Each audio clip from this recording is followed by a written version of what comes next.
Qui est-ce qui me fait la leçon? Qui sont ces gens? Pour qui se prennent-ils avec leurs airs supérieurs? C'est lequel, celui-là? Monsieur Fillon, bilan, 1 million de chômeurs, 600 milliards d'euros de dettes de plus. Et il vient me dire comment on doit gouverner un pays. Celui-ci, et en plus il ajoute, il est tellement mauvais qu'avec sa paye, il n'arrive pas à faire des économies.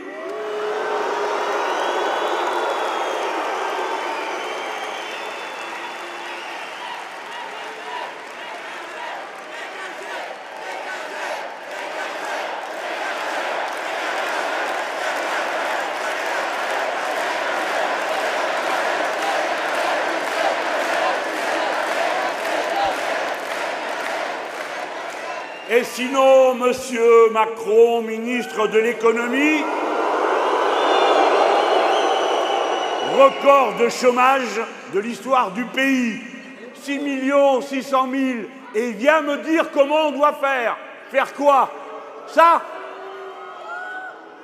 Ah, mais attendez, ce sont des concurrents dans une élection. La démocratie veut que aussi on les respecte. Après tout, ils ont le droit de défendre un projet qui n'a strictement rien à voir avec ce qui est bon pour le pays ou ce à quoi nous croyons, mais ils en ont le droit. Mais il y en a un autre par contre. Alors celui-là, pourquoi ramène-t-il sa science? C'est monsieur qui est équipé de la plus grosse glande lacrymale du pays, monsieur Gattaz. L'homme à la Sébile. Monsieur Gattaz, ça commence à bien faire. Que vous soyez le président du prétendu mouvement pour les entreprises de France, dont je vais dire un mot, passe. Mais qu'après ça, vous veniez, fort de la réputation que peut-être certains vous reconnaissent, dire que voter pour moi, c'est ruine, désespoir et désolation, pauvreté généralisée. Lui aussi, il n'a pas lu le journal, parce que ruine, désespoir, désolation et pauvreté généralisée, c'est en ce moment.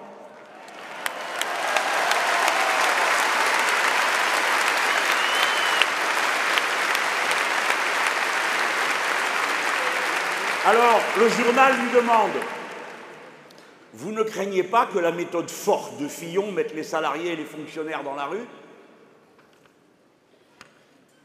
Réponse: ce qui est important, ce sont les mesures. Et celles qui sont les plus détaillées, ce sont celles de Fillon, même si celles de Macron vont dans le bon sens.